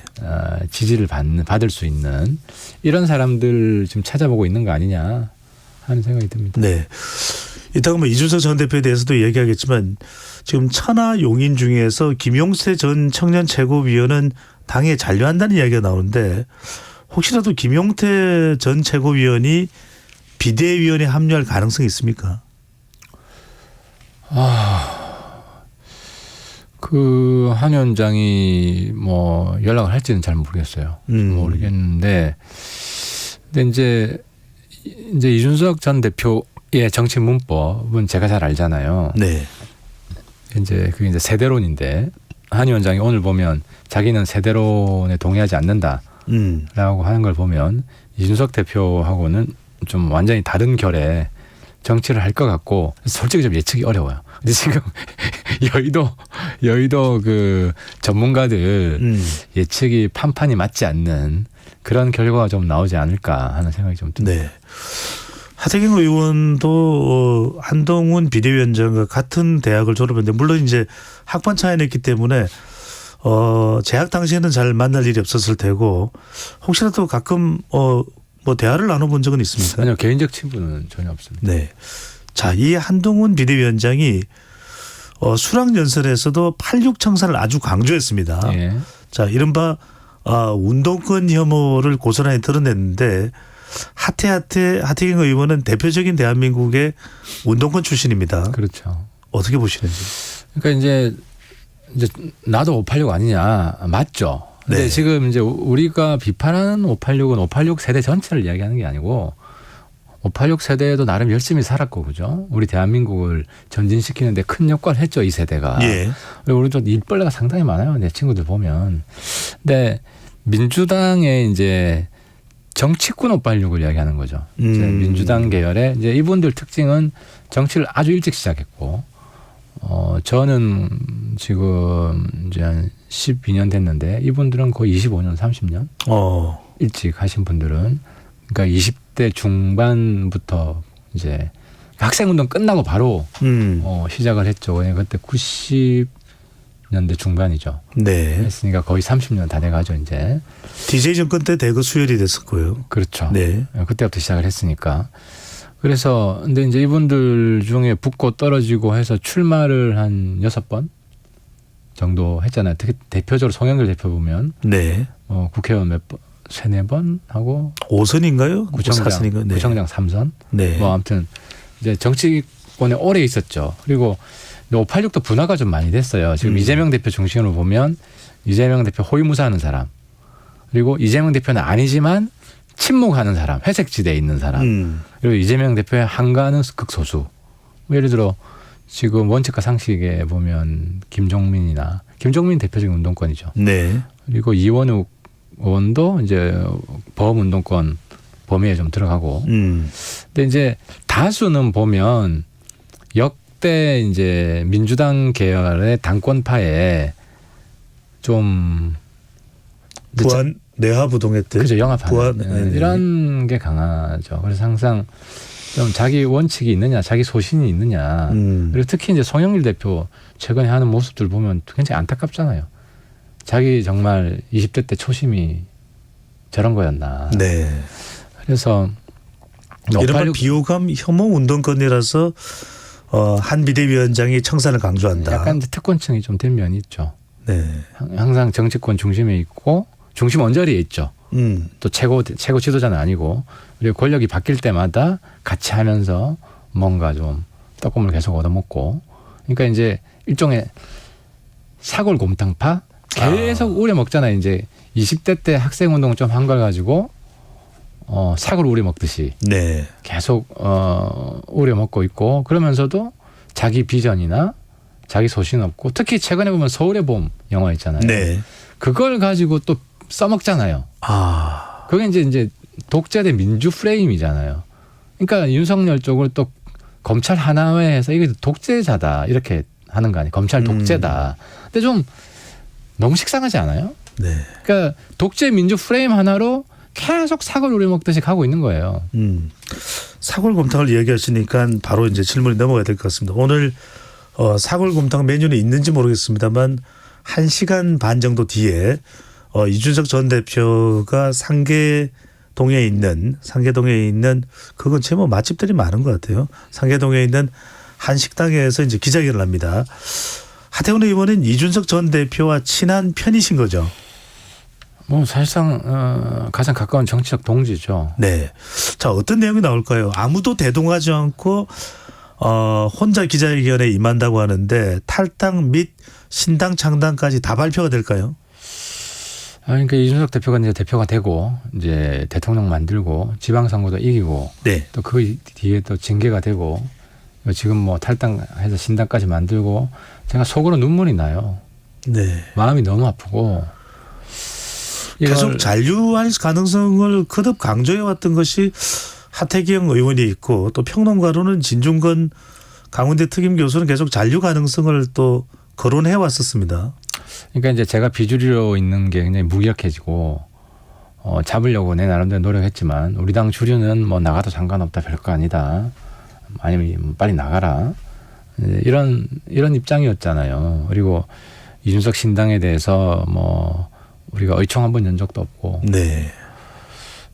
그리고 뭐 새로운 한동훈 지도부가 뭐 고민을 하긴 하겠지만 지금 탈당 그리고 신당 창당을 맞기엔 너무 늦었고 이런 상황인데 이제 제가 바라는 것은 좀 상호 비방 뭐 비난 이렇게 가서는 안 되고 건전한 혁신 경쟁을 하면 오히려 좀 보수의 지평이 확장되는 네. 내부 경쟁을 통해서 참 보수가 보기 좋다. 오히려 갈라졌지만 내부에서는 싸웠지만 이제 두 개의 정당으로 누가 더 국민을 위하는지 이런 새로움의 경쟁, 혁신 경쟁 좀 이렇게 갔으면 좋겠어요. 이준석 전 대표 관련해서 이거를 그래서 여쭤보지 않을 수가 없는 게 지금 굉장히 안타까운 마음을 표시하는데 어떤 이들은 한동훈 비대위원장이라면 세대도 좀 그래도 이준석 전 대표와 가깝고 좀 공감할 수 있고 또 이준석 전 대표가 한동훈 비대위원장에 대해서만큼은 저격하지 않았기 때문에 상당히 좀 적극적으로 이준석 전 대표를 껴안고 만나려고 시도할 것이다. 그런데 아니었어요. 아닌 이유가 있을까요? 근데 이제 일단 과제가 이제 비대위원을 구성하고 우리 당내 소통을 먼저 좀 해야 되죠. 본인도 아마 사실 정치를 처음 하는 거기 때문에 자기 확신이 있는 영역이 있고 아직 부족한 영역이 있는데 그건 당내 정당 정치일 겁니다. 근데 이제 이준석 문제는 당내에 많은 이견이 있잖아요. 그래서 이런 이견이 있는 상태에서 혼자 움직이는 게 상당히 좀 부담이 됐을 거예요. 자기 확신도 떨어지는 상황이기 때문에. 그래서 타이밍은 아직은 아니다. 본인 확신이 있어야 움직인다는 생각이 들고. 그런데 이제 그 과정에 뭐 창당도 지금 할 거고 새로운 신당이 만들어질 겁니다. 이거는 뭐 돌이킬 수 없는 것이기 때문에. 그래서 이 두 정당이 가까워질 수 있으려면 우리 당도 내부 혁신을 하고 이준석 신당도 당연히 그래야 될 거고 자기들 지지자들을 모으고 인기를 얻기 위해서는. 그래서 이 과정에서 자연스럽게 수렴이 돼 간다면 어느 정도 이제 뭐 새로운 협력, 일단 당대당 협력이겠죠. 이런 관계가 가능할 수도 있지만 그건 좀 지금 당장은 아니고 시간이 좀 걸리겠죠. 직접 하태경 의원이 나서서 한동훈 비대위원장에게 이런 제안들을 이준석 전 대표와 협력할 걸 좀 모색하자라고 이야기를 할 생각이 있으신지요? 내가 당 안에 이제 기존의 리더십에 있는 분들한테는 이야기를 많이 했고요. 네. 뭐 인연 혁신이 있을 때도 이야기를 많이 했고 지금도 많이 했고 이미 많이 들어가 있습니다. 들어가 있고 그 한동훈 위원장도 지금 이제 원내 지도부하고 많은 긴밀하게 상의를 하고 있는데 그 상의하는 내용 중에 앞순위 내용이 아마 이준석 신당 문제 해법일 겁니다. 네. 자, 또 하나 이번 주 슈퍼위크에서 주목하는 것은 바로 내일입니다. 이 민주당이 김건희 특검법을 통과시키고 나면 한동훈 비대위원장이 과연 어떤 대응을 할까. 수락 연설을 하기 전까지는 뭐 독소 저항에 대한 제거 그리고 또 법 앞에는 뭐 만인이 평등하다, 똑같은 동일한 법이다라는 이야기를 강조를 했는데 지금 들려오는 이야기를 보면은 윤석열 대통령 거부권 행사가 거의 기정사실화 되어가고 있다. 거기에 한동훈 비대위원장도 이견을 보이기는 힘들 것이라는 것이 전망이고 또 일각에서는 아니다. 한동훈 비대위원장이 여론을 모를 리 없다. 김건희 특검에 대해서 뭔가 다른 차별화된 태도를 보일 것이다. 어떻게 보십니까? 그래서 또 제가 이건 계속해서 똑같은 얘기를 하고 있는데 뭐 법적 타협안을 내서 우리 당 버전의 특검법을 내서 뭐 타협을 시도한다는 거는 상황을 또 악화시킨다. 왜냐하면 이 문제의 뿌리는 이제 영부인에 대한 국민적 비호감도가 그 뿌리거든요. 네. 그러니까 국민들이 특검법 내용을 잘 몰라요. 뭘 조사하겠다는 건지 혐의가 뭔지 이런 걸 전혀 모르거든요. 그냥 싫다는 거죠. 영부인 마음에 안 드는 거죠. 논란이 되니까. 문제가 있다. 이런 것이고. 그래서 근데 이제 특검법을 우리가 만들면은 확실히 문제가 있구나. 그러니까 여당도 특검법을 만들려고 그러겠지. 그래서 이제 이 문제가 해소됐다는 걸 보여드려야 되는데 국민들한테. 그래서 이제 제가 이제 말씀드린 건 정치적 해법이 중요하다. 특검법은 당연히 거부를 해야 되고 그러니까 사실 법적으로 문제가 없어요. 문재인 정부 때 다 털었고 혐의가 없기 때문에 구인영장도 발부를 못했고 체포영장도 발부를 못했고 압수수색 영장 하나도 발부를 못한 거거든요. 그래서 이제 근본적인 원인은 이 영부인에 대한 국민적 비호감도가 높고 그 이유는 약속을 안 지켰기 때문이다. 제가 볼 때는 본인이 당신이 대선 때 나는 아내로서 역할에만 충실하겠다고 했는데 막상 대통령 되다 보니까 대통령이 바쁘잖아요. 그러니까 부인으로서 공적 역할도 좀 필요하겠구나 생각을 하신 것 같아요. 사실 좀 필요한 면이 있죠. 저도 네. 와이프가 제가 국회의원 하면 지역에서 도와주면 좀 도움이 되는 게 있거든요. 그러다 보니까 일을 했는데 이제 본인이 그 과정에서 욕심이 좀 과해진 것 같다. 그래서 다시 이제 이건 잘못 생각한 것 같고 그래서 다시 대선 때 약속으로 돌아가겠다. 위반한 것은 미안하게 생각한다. 이런 식으로 공적 활동을 중단해야 된다. 네. 이게 저는 가장 핵심적인 해법이라고 생각이 되고요. 그래서 특검법을 거부할 뿐만 아니라 이런 이제 국민들한테 했던 약속을 다시 지키는 이런 모습을 보여주는 이런 정치적 노력이 함께 병행되어야지 네. 이 문제가 해결되지. 그렇지 않으면은 우리 당의 상당한 악재가 될 수 있죠. 하태경 의원 생각이 대체적인 국민의힘 내부에서도 공감대를 얻을 텐데 그럼에도 불구하고 일단 대통령이 이 김건희 특검법을 거부하면 거부권을 행사하면 상당히 또 여론상으로는 압박을 받을 것만은 분명한데 이것에 대한 대응은 그러니까 어떻게 거부권을 해야 될까요? 행사하기 뭐 직전이나 네. 그런 좀 용산에서 메시지가 좀 나오는 게 좀 필요하다고 보는 거죠. 어떤 메시지가 나오고 아까 얘기한 이제 영부인이 이제 자수하겠다. 공적 활동을 중단하겠다. 네. 자, 그런 메시지가 나오려면은 또 나올 수밖에 없는 목소리가 과연 이 한동훈 비대위원장이 대통령에게 쓴소리를 할 수 있을까? 그런 좀 요구를 할 수 있을까? 그러니까 당청 간의 당용이 되겠네요. 수평적 관계로 많은 사람들이 그걸 묻습니다. 한동훈 비대위원장이기 때문에 대통령에게 요구할 수 있다. 아니다. 누구보다도 대통령의 의중을 잘 이해하고 있는 한동훈 비대위원장은 오히려 요구를 잘 못할 것이다. 어떻게 보시나요?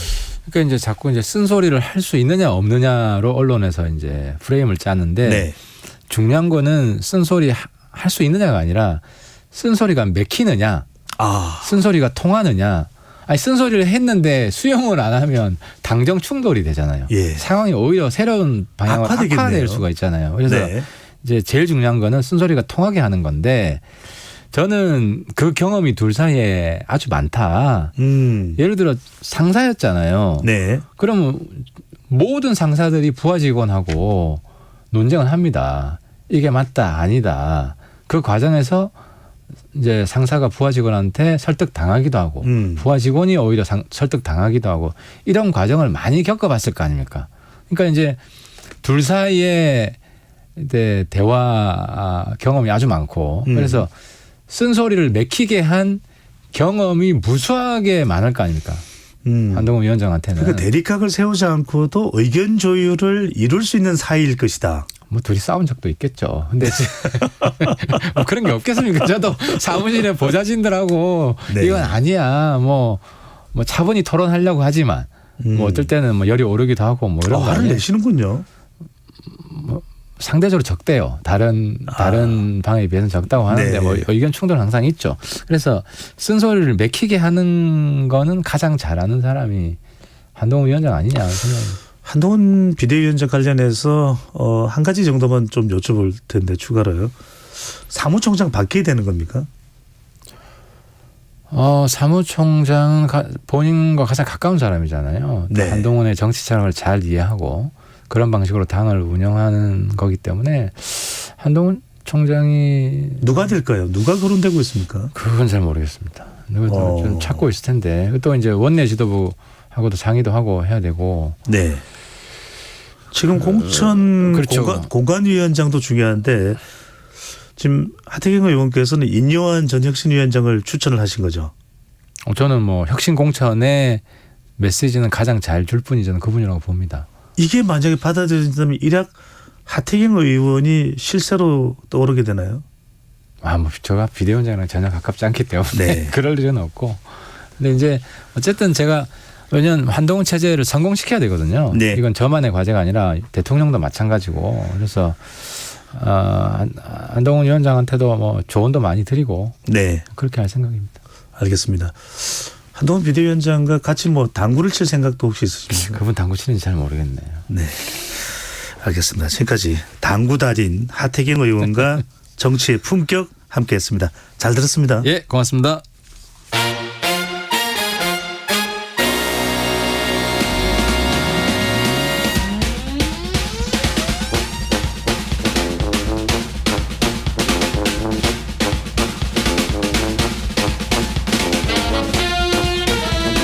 주간 사건 사고 소식을 알아보는 배상훈의 사건본부 시간입니다.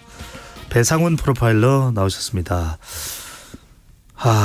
참 오늘은 이 안타까운 뉴스부터 여쭤보지 않을 수가 없네요.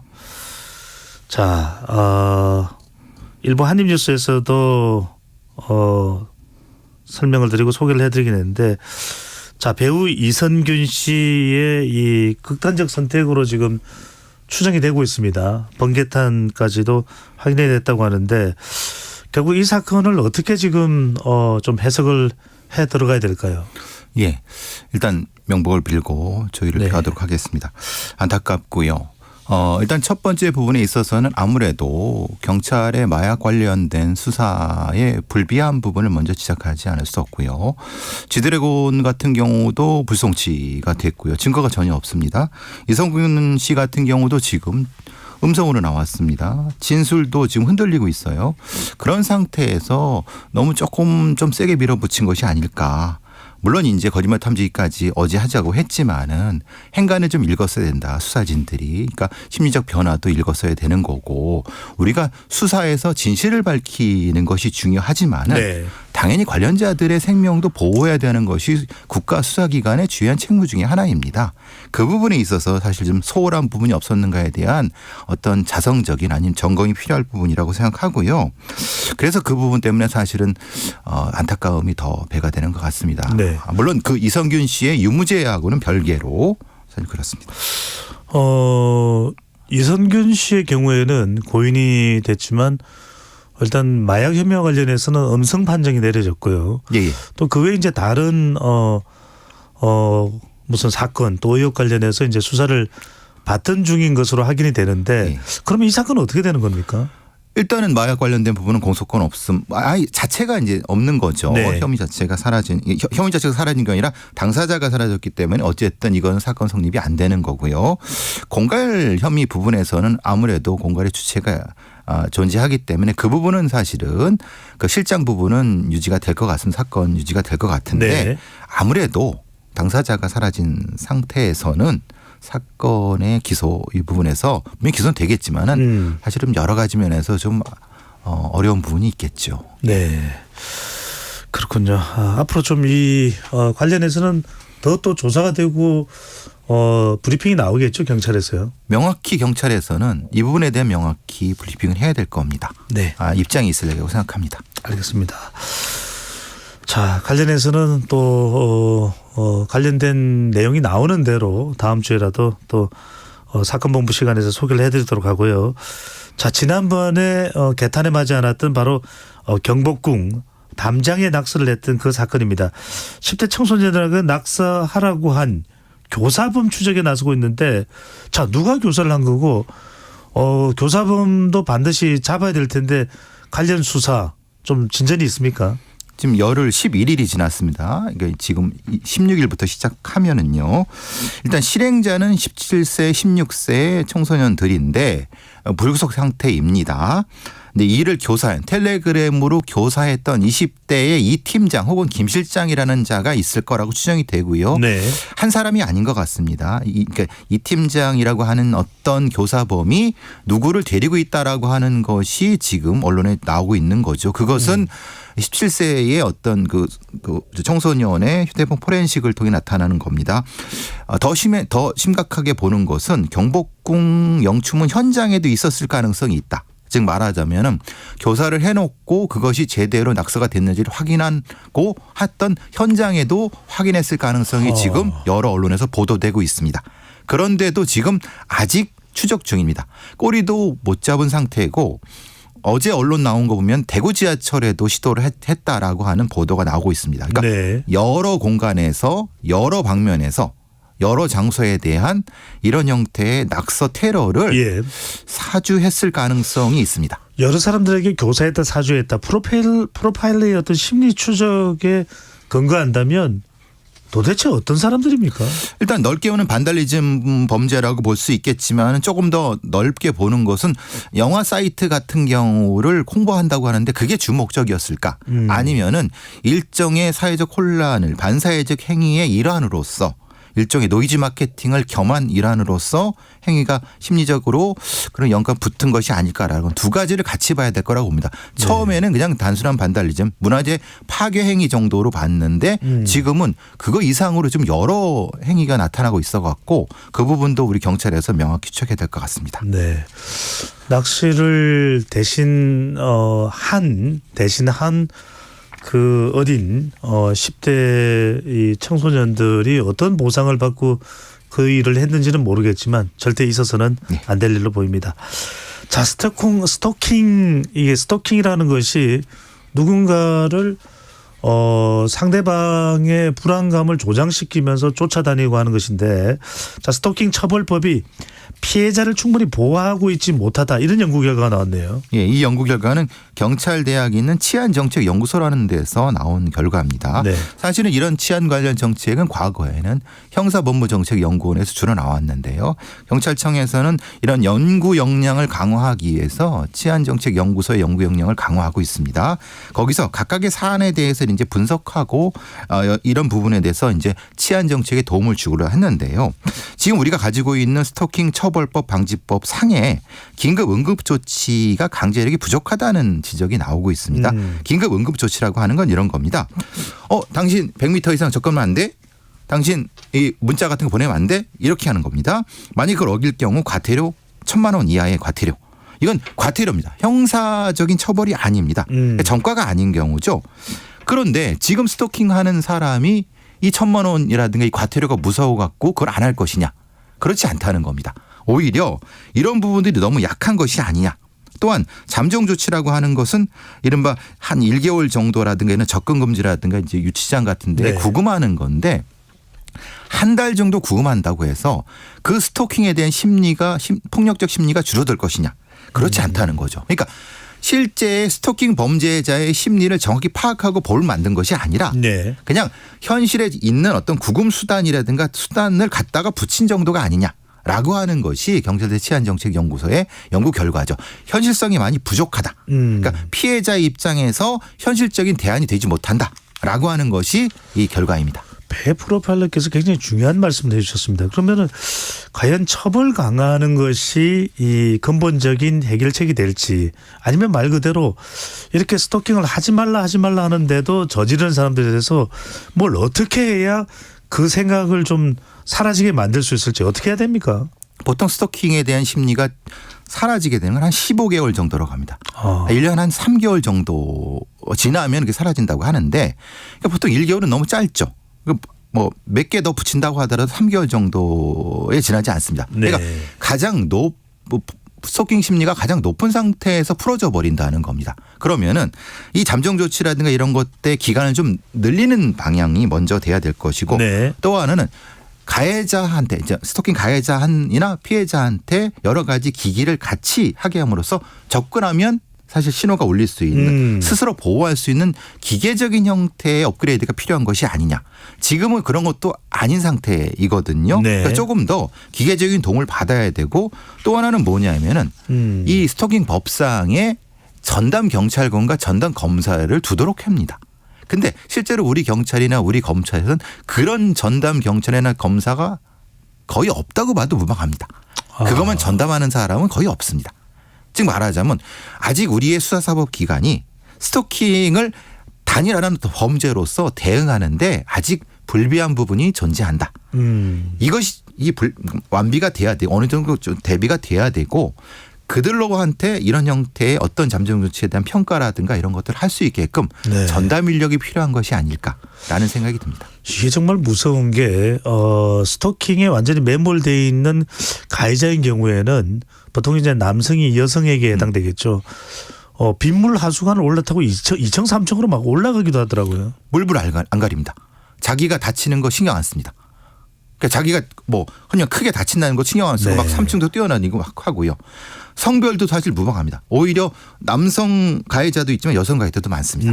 그러니까 이런 형태의 어떤 그 가해자에 대한 심리 분석이라든가 정확한 분석을 통해서 그들이 어떤 행동을 하는가에 대한 정확한 판단을 통해서 그들에 대한 전담 인력을 붙였을 때 효과적인 대응이 돼야 된다. 지금은 가해자에 대한 분석도 사실 불비한 상태고 피해자에 대한 보호도 불비한 상태이기 때문에 오히려 피해자들이 더 두려움을 갖고 있는 상태이죠. 그 말씀 참 중요하네요. 스토킹의 이 성향 자체가 15개월은 간다. 이게 참 중요해 보입니다. 자, 서지현 전 검사 그러면은 많은 분들이 기억을 하실 텐데요. 고위 간부로부터 성추행 당했다는 사실을 2018년에 폭로를 했고 그것이 계기가 돼서 여러 곳에서 미투 운동이 전개되기도 했는데요. 정작 소송에서는 서지현 전 검사가 패소를 했다고요. 안타깝게도 형사도 졌고요. 민사도 졌습니다. 이번 나온 거 민사 소송도 졌습니다. 일단 직권남용 혐의로 기소된 안태근 전 검사장이 사실 1, 2심에서 유죄가 선고됐지만 대법원에서 무죄가 확정됐습니다. 그게 왜 그러냐 하면은 증거가 부족하다는 겁니다. 그런데 그 증거가 어디 있을까요? 검찰청에 있겠죠. 그럼 검찰청을 압수수색할 수 있습니까? 이게 안타까운 부분입니다. 그러니까 증거를 제대로 찾았냐. 그걸 수사한 수사 주체들이. 사실 그건 좀 퀘스천 마크이죠. 민사소송은 뭐냐 하면은 시효가 지났다는 겁니다. 그게 시효라는 게 좀 애매합니다. 왜냐하면 안태근이라는 사람의 지배하에 있을 때 그 사람이 고위직에 있을 때 그걸 할 수 있었을까요? 그럼 그 시효가 정지돼야 되는 거 아닌가요? 그게 유지가 되니까 사실 시효가 도가된 거죠. 그러니까 이런 형태의 판결은 사실은 법적인 불비한 부분이 분명히 존재한다라고 봅니다. 그래서 우리가 이걸 뭐 꼭 법적으로 따질 수 있는 사안은 아닙니다만 상당히 우리 국민들의 법 감정 자체가 이 부분에 대해서 참 답답한 또는 또 분노할 수 있는 그런 여지가 상당히 있다 이렇게 볼 수 있는데 정작 고발한 서지현 전 검사는 이제는 전 검사가 됐습니다. 그런데 안태근 전 검사의 경우에는 유명한 법률사무소에 취업해서 활동을 하고 있다. 이런 것도 참 우리 국민들의 법 감정에는 뭐 이걸 어떻게 법적으로 어떻게 해소할 수 있는 방법은 없습니다만 법 감정에 상당한 영향을 줄 수밖에 없겠네요. 뭐가 좀 이상하죠. 그러니까 뭔가 가해가 있었던 건 맞는 것 같은데 그 사람은 더더 사회적 활동이 더 활동하고 왕성하고 오히려 그것의 피해자인 서지현 검사는 오히려 거기서 사회적 활동이 위축된다. 뭐가 좀 전도된 것 같지 않습니까? 저도 여기 이걸 보고 어떤 피해자가 앞으로 고발할 것이냐. 이런 어떤 아쉬움이 안타까움이 좀 묻어납니다. 네. 상황이 이렇다 보니까 많은 또 직장에서 그런 일이 있어서는 안 되겠습니다만 성범죄 피해를 신고한 피해자가 더 상처를 받는다. 또는 학교폭력도 가해자보다는 피해자가 더 피해를 본다. 이런 구조는 참 고질적입니다. 이걸 어떻게 해소를 해야 될까요? 성범죄에 대한 어떤 그 고발과 기소 같은 경우가 특별한 형태의 피해자 보호 프로그램이 작동되지 않는 상태에서 일반 형사사건처럼 처리가 되면은 이거 100% 피해자에 대한 가해, 2차 가해, 3차 가해 막 일어날 수밖에 없습니다. 네. 얼굴이 드러나고 신상이 드러나서 여러 가지 불이익을 받을 수밖에 없죠. 그러니 결국은 고발이나 고소를 위축시킬 수 있는 방법이죠. 그러니까 거기에 맞는 성범죄의 특성에 맞는 사법 시스템이 만들어져야 된다는 겁니다. 그것이 지금 없었기 때문에 이런 상태가 된 거죠. 서지현 전 검사는 그걸 만들기 위해서 노력을 하셨는데 아직은 우리 사회는 거기에 대해서 어려움이 있는 것 같습니다. 네. 자, 이런 상황인데 참 이해가 안 된다 이렇게 판단하시는 생각하시는 우리 청취자분들 계실 것 같은데 경기도 일부 부서와 산하기관 등이 직원 채용 과정에서 성범죄 범죄 경력을 조회하지 않았다. 지금 경기도 일부 부서와 산하기관이라면 공무원 채용이네요. 공무원인데도 그렇습니다. 예를 들면 이런 거죠. 경기도 일부 부서 밑에 이제 예를 들면 어린이집이라든가 아니면 어린이 관련된 교육기관에서 만약에 이렇게 했다고 하면 이건 큰 문제 아닙니까? 그러니까 그럼 이것을 조회하지 않은 것을 확인도 안 하고 감사도 안 하고 그럼 거기에 있는 우리 아이들, 우리 귀중한 아이들이 그런 성범죄자 밑에서 교육을 받고 그들이 대하는 이거 누가 책임져야 되나요? 경기도 지사님은 여기에 대한 어떤 입장을 가지고 계신지 저는 궁금합니다. 최소한도 범죄 경력 조회라는 건 그냥 종이 하나로 해결할 수 있습니다. 경찰서에 가면은 다 발급 받을 수 있죠. 발급 받을 수 있는데 왜 확인을 하지 않는 거죠? 그러고도 우리의 사회 안전을 약자에 대한 안전을 생각한다. 이건 아닌 것 같습니다. 그것도 발급이 된다는 건 이미 사건화된 것에 대해서 발급을 받는 것일 텐데 최소한 그거라도요. 그거라도요. 형 실효에 대한 법률에 의하면 5년 이전 거는 또 없습니다. 그러니까 법도 불비한 부분이 있는데 그마저도 안 한다는 것은 실제는 이건 너무나도 허약합니다. 이래서는 안 됩니다. 내년에는 이렇게 하면 안 됩니다. 올해는 그랬다고 쳐도. 네. 정말 이걸 우리가 해마다 왜 되풀이를 해야 되는지는 모르겠습니다. 배상훈 프로파일러의 화난 성난 목소리가 제발 오래가지 않았으면 하는 마음 간절합니다. 지금까지 배상훈 프로파일러와 함께했습니다. 말씀 잘 들었습니다. 새해 복 많이 받으십시오. 네, 배종찬의 시사본부 오늘 준비한 소식은 여기까지입니다. 여러분들 요즘 날씨가 풀렸다가 또 추워졌다니까요. 감기 걸리신 분들 참 많아요. 기침 소리 많이 들리는데 각별히 잘 조심하시고요. 저는 내일 낮 12시 20분에 다시 돌아오겠습니다. 행복하고 안전한 오후 보내십시오.